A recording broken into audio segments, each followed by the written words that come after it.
శివుడు తెలుపు, విష్ణుమూర్తి నలుపు, లక్ష్మీదేవి ఎరుపు, బ్రహ్మదేవుడు ఎరుపు, మా పలుకులమ్మ సరస్వతీదేవి తెలుపు. అది ఇంటర్ క్యాస్ట్ మ్యారేజ్ కాదు, ఇంటర్ కలర్ మ్యారేజ్. ఏ కలరో కలవదు. ఈయన అమ్మవారు నలుపు, ఆయన తెలుపు. విష్ణుమూర్తి ఏమో నలుపు, ఆవిడ ఎరుపు. ఆయన ఎర్రగా ఉన్నా నల్లవాడిని చేసుకుంది పాపం. శివుడు తెల్లగా ఉన్నా నల్లమ్మాయిని చేసుకున్నాడు, నల్లగా ఉందని అనలే.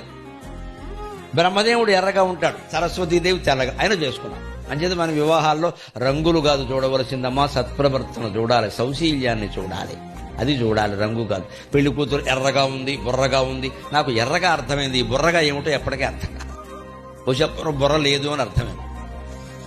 ఎర్రగా ఉండడం ఓకే, బుర్రగా అంటే ఏమో బుర్ర లేదని.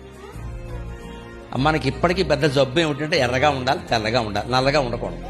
కానీ మొత్తం ఇండియానంతా కలిపి బ్రిటిష్ వాళ్ళు బ్లాకీస్ అని తిట్టేవాళ్ళు.